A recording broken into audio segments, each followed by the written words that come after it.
Mademoiselle Thérèse. Mademoiselle Thérèse avait mis très longtemps à identifier l'auteur des graffitis sur son portail, toujours les mêmes d'ailleurs, qui disaient sobrement « C'est Thérèse qui rit quand on la baise ».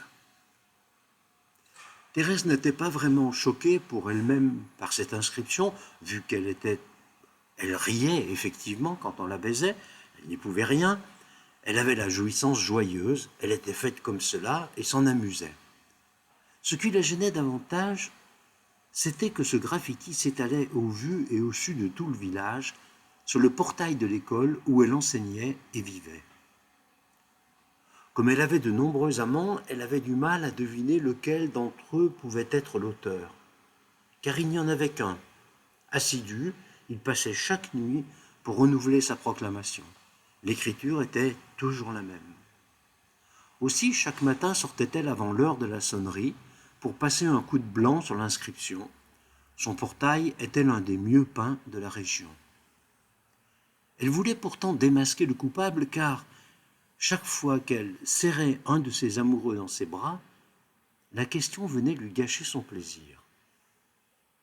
Elle eut l'idée soudaine d'aller voir dans la petite pièce poussiéreuse du fond de l'école dans laquelle dormaient de vieilles archives du temps de Madame Dechance, qui avait été sa maîtresse et celle de tout le village pendant 30 ans, avant de laisser la place à Monsieur Davenet. Elle feuilleta les vieux cahiers, les siens à l'occasion, tous ceux qui avaient 25 ou 30 ans. Elle ne compta pas les fautes d'orthographe pour une fois, mais regarda attentivement les écritures. D'un coup, elle s'arrêta sur un cahier et eut un soupçon. Cette façon de barrer les T et de lier les A. Au petit matin, cahier en main, elle se planta devant le graffiti et compara. Pour plus de sûreté, elle passa du blanc sur toutes les lettres, sauf les T et les A. Pas de doute, c'était bien lui, Lucien. Elle ne l'avait pas placé en premier sur sa liste, loin de là. Il était du genre inoffensif. Il passait chez elle les vendredis soirs quand il remontait de la ville. Il voulait toujours l'entraîner au cinéma. Elle préférait faire l'amour et manger du fromage. Il s'en accommodait.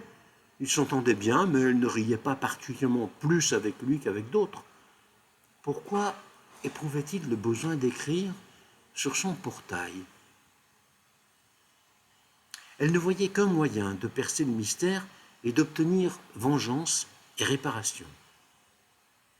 Elle ne lui dit rien. Elle ne lui adressa aucun reproche. Au contraire, elle le serra un peu plus fort dans ses bras, elle rit avec plus d'éclat et elle l'épousa.